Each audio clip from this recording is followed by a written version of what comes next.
Seguidamente, el mensaje de la excelentísima señora Kamala Harris, vicepresidenta de los Estados Unidos de América. Thank you, Mr. President. And thank you for warmly welcoming me and our delegation to Guatemala. We had a robust, a candid, and a thorough conversation about the many issues that are priorities for each of our countries. The President and I discussed a fundamental belief that most people don't want to leave home. They don't want to leave the place where they grew up, where the language they know is spoken, where their culture that they know is present and has been, in this case, for centuries. Most people don't want to leave where their grandmother lives. And when they do, it is usually for one of two reasons. Because they are fleeing some type of harm, or because to stay means that they cannot provide for their essential needs and the needs of their family. The President and I share a firm belief that our responsibility and our capacity is to give people a sense of hope.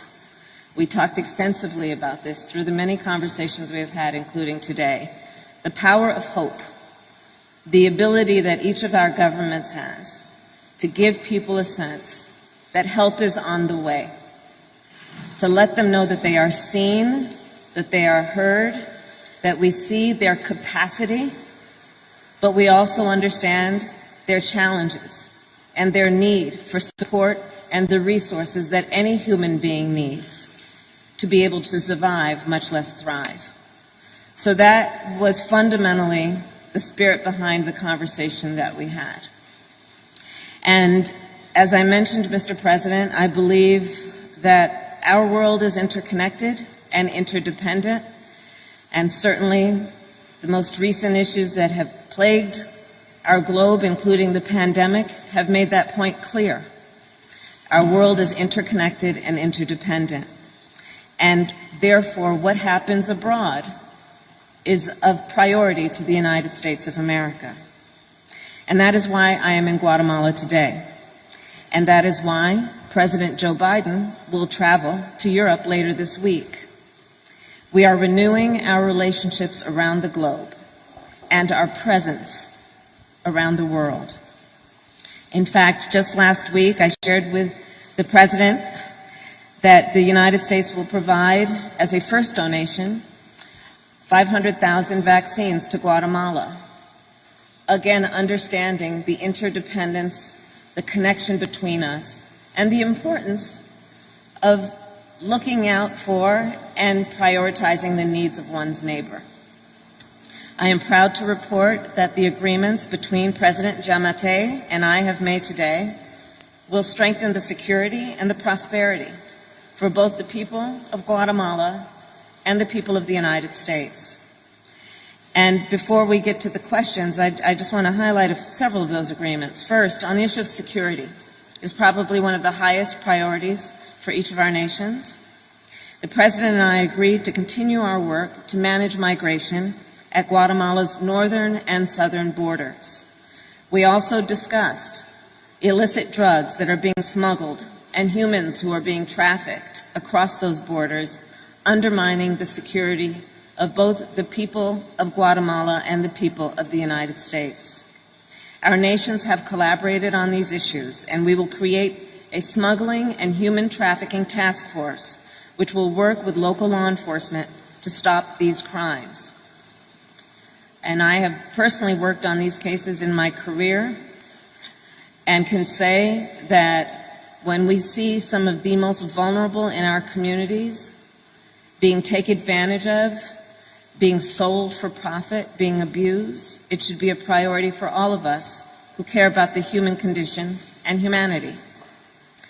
Second, on economic development, the President and I also discussed the root causes of migration, in particular, the lack of economic opportunity for many people here in Guatemala. The United States recognizes that it is both in our interest and reflective of our values to help create that opportunity and to share in economic prosperity. We will launch a Young Women's Empowerment Initiative to increase education and economic opportunities for girls and women. Understanding here in Guatemala, there is a rich tradition of girls and women being a part of the culture and the economy with extraordinary skills, and therefore the ability to thrive when seen as someone who can be the source of investment for the economic growth of the entire community. We will also invest in agribusiness and affordable housing and supporting entrepreneurs. President Giammattei has mentioned to me many times today and in previous conversations about his priority around what can happen in terms of the planting of trees and what that can mean in terms of ecology and in our environment. Well, recently, there's been a lot of talk about ecopreneurs, entrepreneurs who are focused on climate, who are focused on what might happen, which is to protect our environment, but also see the capacity for jobs and economic development as a connection with that pursuit. I will also continue to work with CEOs around the world to encourage investment in Guatemala. And, Mr. President, I look forward to working with you on that. As I shared with you in Washington, D.C., I recently convened some of our biggest CEOs who have a profound interest, for many reasons, on supporting the work that happens here and the work that can happen here in Guatemala to, again, uplift folks who may have been overlooked or neglected, but also uplift the natural capacity and resources of this beautiful country. Which brings me to our third area of discussion and agreement. The President and I discussed the importance of anti-corruption and the importance of an independent judiciary. The United States will create an anti-corruption task force, the first of its kind. Our Justice Department, our Treasury Department, and our State Department will work together to conduct investigations and train local law enforcement to conduct their own. Our task force will support Guatemalan prosecutors, including FICI, and listen, no corruption. Corruption does not know borders, and we want to make sure that this is about transnational crime, and we have to follow the money, and we have to stop it. And that's what we intend to do. I can tell you from my work on this issue years ago, follow the money. The underlying reason for so much of what we are seeing in terms of this level and type of corruption is about profit. It is about profit without concern for the damage it creates to real human life, to families, to children, to communities.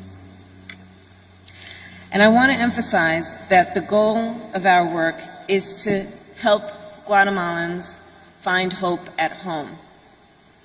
At the same time, I want to be clear to folks in this region who are thinking about making that dangerous trek to the United States-Mexico border. Do not come. Do not come. The United States will continue to enforce our laws and secure our border. There are legal methods by which migration can and should occur. But we, as one of our priorities, will discourage illegal migration.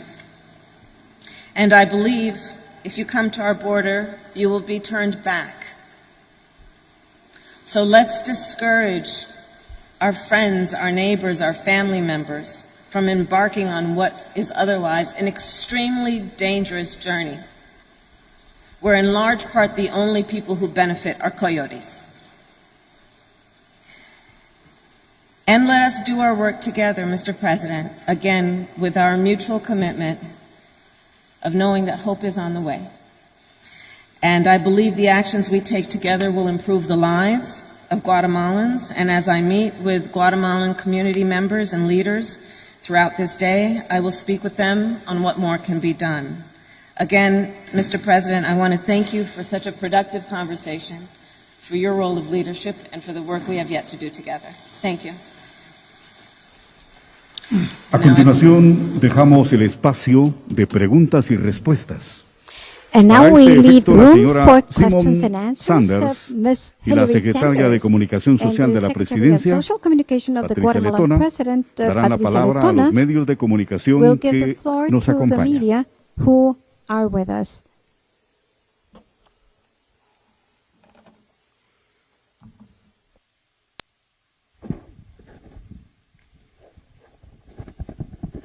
Thank you. Our first question will come from Alex Jaffe from the Associated Press. Sure. Thank you both for taking questions. Madam Vice President, you just spoke about this. You've spoken about this in the past, the need to combat corruption to address the root causes of migration. But given President Giamate's record on the issue, his criticism and objections to and resistance to anti-corruption reformers in the nation, has he given you any commitments that he will not try to interfere in anti-corruption efforts in the nation? And what makes you believe that you can trust him as a partner on that issue? And then President Giamate, what do you say to critics who say that you are in fact part of the problem of corruption in your nation and that you don't take combating it seriously? And then one more, just because we're going to Mexico tomorrow. Madam Vice President, there have been questions about why you and President Biden have yet to visit the border, the U.S. southern border. And I'm wondering if you can answer some of those. Republicans have charged that you're not taking the situation there seriously. So how do you respond to that criticism, and when will that visit come? So on the issue of corruption, as you know, the President of the United States recently issued a very clear statement about where we as the United States stand on this issue.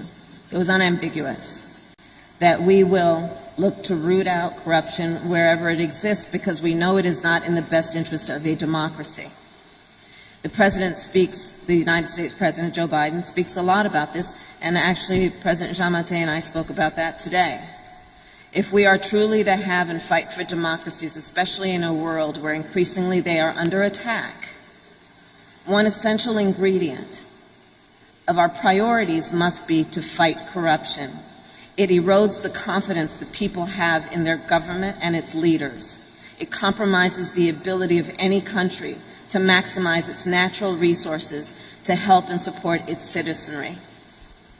On the issue of any corruption, on the issue of Guatemala, that has been one of our highest priorities in terms of the focus that we have placed here after the President asked me to take on this issue of focusing on this region of the world.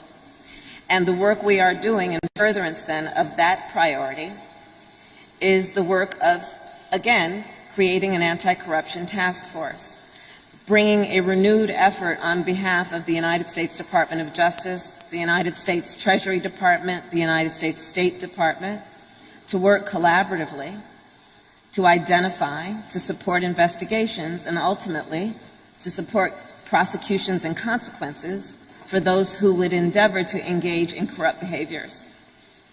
Furthermore, in bringing together the CEOs that we have been doing in the United States and convening them, they've made very clear that when it comes to the private sector, be it there or I might venture to say here or anywhere around the world, they want to know if they're going to put their hard-earned resources into any issue or initiative, that it will go to its intended beneficiary. And that means going to the people who need that support and not corrupt hands.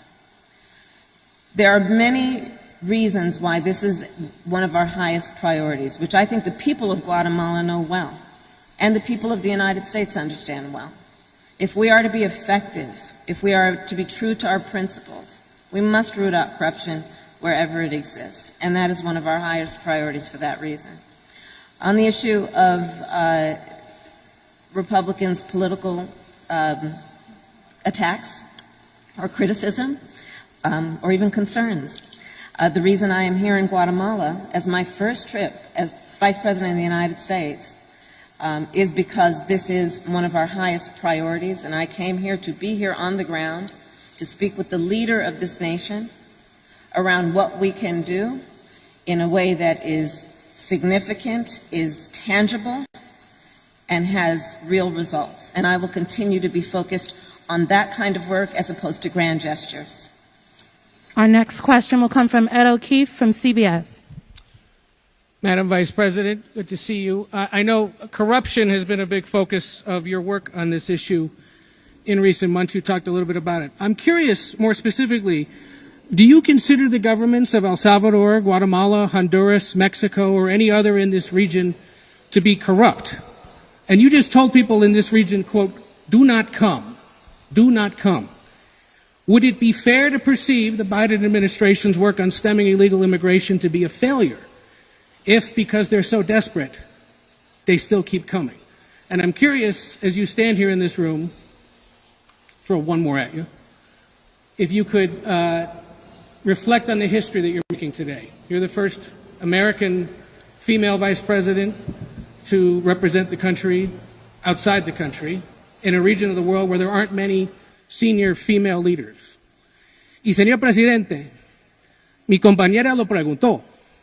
My Lo que colleague usted asked dice a los what críticos you are saying. que piensen que usted es una parte That del problema de la corrupción they say that en esta you, región. President of Guatemala, ¿Qué are piensas part of usted? the problem of Thank you. corruption in this region. What do you think about that? Thank you, Ed. President Yamate.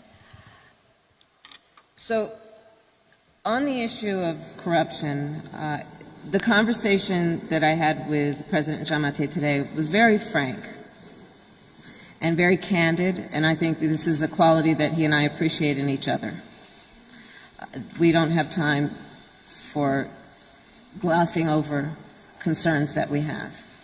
And so we did have a very frank conversation about the importance of an independent judiciary.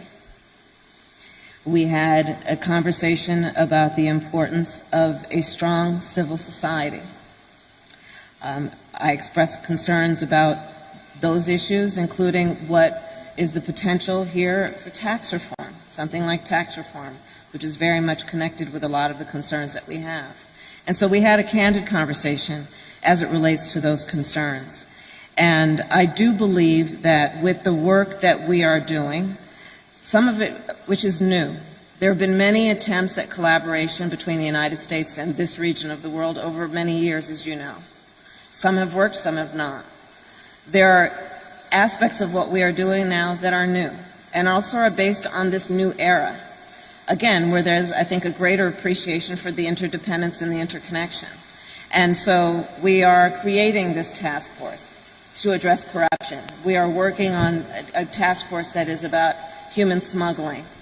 We are doing the work of requiring certain progress be made if we are going to attract U.S. investment, private investment in this region. And that is also a new approach, a relatively new approach, which is to bring together the private sector, understanding that the United States government cannot alone do the kind of work that we believe we have collectively the capacity to do. So we have good reason to believe that we can have an impact. And in addition, there was a question about what's happening in terms of immigration as a general matter. Ali Mayorkas, who of course is the Secretary of the Department of Homeland Security, is going to be working on, through CBP, a relationship with Guatemalan border authorities on what we have named the Mobile Tactical Interdiction Unit, again focused on what needs to happen to put law enforcement resources as appropriate onto the issue of what is going on in terms of really abusive and criminal behaviors among people who are predatory in nature and are preying on vulnerable people. Your final point, I'm honored to represent my country here in Guatemala. I am honored to be here in a nation that has a history that goes back thousands of years. As I was walking through this building and appreciating the Mayan art that adorns the walls, knowing of the work that women and girls are doing and have yet the capacity to do in Guatemala, and to the extent that I can have any impact based on my gender and the fact that I am the first, I welcome that. I welcome showing anyone, whatever your race or gender, that you may be the first to do anything, make sure you're not the last, and in that way let's pave a path where we create an opportunity for others to become the first in their family or their community to do those things that perhaps others didn't think they were capable of, but God has given them that capacity to achieve, and with a little help they will.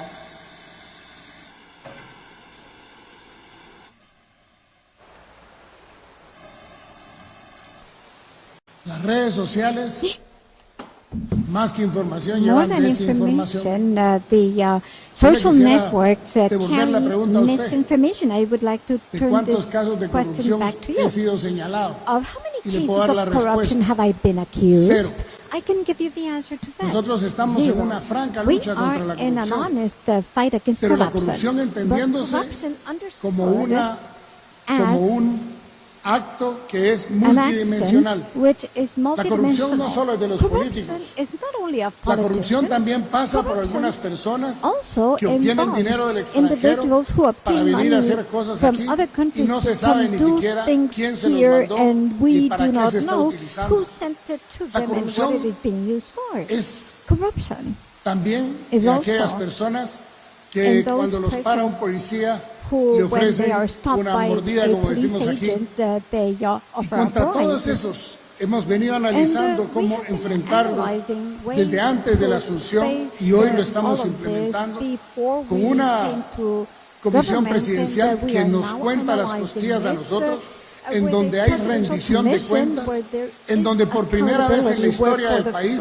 en los portales del Ministerio de Finanzas, están los portales de la transparencia y en donde se puede ver cualquier gasto, cualquier préstamo, cualquier cosa, hacia dónde va dirigido. Rompimos con los fideicomisos secretos, que durante años habían sido secretos cómo se manejaba. Hoy la información es pública. Poder decir o poder responder aún a aquellas personas que hablen sin tener evidencia, pues la verdad que me pasaría hablando todo el día, porque hay muchos que hablan positivamente sin tener evidencia y hay otros que hablan negativamente sin tener evidencia. Nosotros sabemos lo que estamos haciendo y yo creo que el haber llegado a los entendidos que llegamos con la señora vicepresidenta, lo único que demuestra es que nosotros no tenemos problema en ocultar absolutamente nada, sino que al contrario, mientras más certificación haya internacionalmente que estamos haciendo lo correcto, pues vamos a seguir quitando esa narrativa, una narrativa muy distinta que se halla allá a la narrativa que hay aquí. Y contra eso tenemos que luchar y lo vamos a luchar haciendo. No diciendo, lo vamos a luchar construyendo, no armando trincheras ideológicas, porque el hambre no tiene ideología, porque el desarrollo humano se requiere más que ideología, se requieren hechos concretos. Y le hemos dicho al gobierno de los Estados Unidos que para el gobierno de Guatemala no nos interesa que venga un solo dólar directo al gobierno de Guatemala, no nos interesa.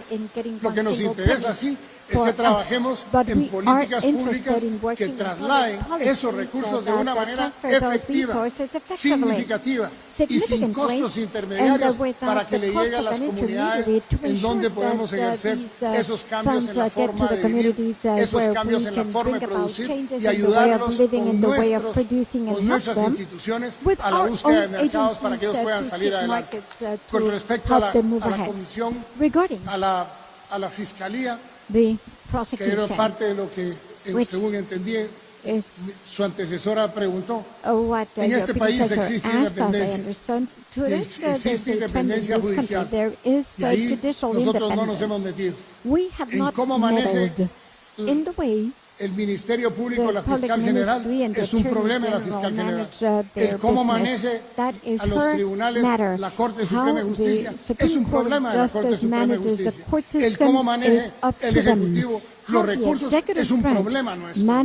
Y eso lo estamos haciendo con rendición de cuentas, abriendo las puertas para que la gente sepa en qué se está gastando. Hay una página que se llama SNIP. Yo le invito a que entre, va a encontrar con que hay más de 3.500 obras que se están realizando en este momento, en donde dicen quién ganó el concurso, cuál es el grado de avance financiero, cuál es el grado de avance físico, y cualquier persona puede ir a verificar con las fotos que se están publicando ahí que efectivamente son del lugar, y podemos a través de la auditoría social ir quitando la mentalidad de que todos los políticos por ser políticos tienen que ser corruptos. No necesariamente es así, y la prueba es que estamos luchando fuertemente, abrazo partido, por judicializar los casos que se detectan en el Ejecutivo y que pasen al Ministerio Público. La última pregunta está a cargo de Juan Pablo Garrido de Noticiete. Juan Pablo Garrido from Gracias, funcionarios. Buenas tardes. Presidente Giammattei, quisiera saber si en el marco de esta reunión bilateral se aprovechó la oportunidad para solicitar un TPS al gobierno de Estados Unidos. Y vicepresidenta Harris, quisiera conocer cuál podría ser esa primera postura del gobierno que usted representa este día. Gracias. Con respecto al TPS, nosotros reiteramos nuestra solicitud a la señora vicepresidenta, especialmente debido a los efectos del ETA en Iota y las erupciones del año pasado, y necesitamos que durante un tiempo nos ayuden a tener a nuestra gente con la certeza de no ser deportados. Pedimos el auxilio del gobierno de los Estados Unidos para que otorguen el TPS, y de esa manera nosotros principiar a enfocarnos en el desarrollo aquí, pero ayudando también a los migrantes en Guatemala, a los migrantes de Guatemala en los Estados Unidos, a que no solo hagan dinero y lo manden, sino que tengamos una educación financiera para ellos, para que puedan crecer y hacer crecer empresas y proyectos de emprendedurismo aquí en Guatemala, de manera que este sea el país donde puedan enterprises regresar a here in generar sus Guatemala so that they oportunidades can con lo come que back to aprendieron this afuera. country to create opportunities with what they have learned abroad. Madam? One of the areas of focus for us is the issue of hunger, hurricanes, pandemic, and what these acute factors have caused in terms of the reason for the migration that we are seeing. And when we look at then the capacity that we have to give support for people to be able to stay, we look at, as an example, what I mentioned earlier, the Young Women's Empowerment Initiative. In fact, Samantha Power, who is the new head of USAID, is putting a lot of attention into the capacity we have to support the indigenous community here. It's a big area of focus for me, given the fact, and I talked about this with the President, that we see that there are a lot of people from those regions of Guatemala that are leaving not because they want to, but because they have no resources. So this is the predominant approach that we are taking, which is to look at the root causes and the acute causes and deal with those in a productive way. And many of our initiatives, as I said earlier, are new initiatives. These are efforts that have not been tried in the past, which we believe will be quite productive, again, when we approach it in a collaborative way, not only from the U.S. government's perspective of an all-of-government approach, but bringing in the private sector, bringing in philanthropy, bringing in civil society, both here in Guatemala and around the world, and internationalizing our effort. For example, I have talked with the Prime Minister of Japan, the leader of South Korea, who have all agreed to join us in our focus on Guatemala, and that is the way that we are approaching our work.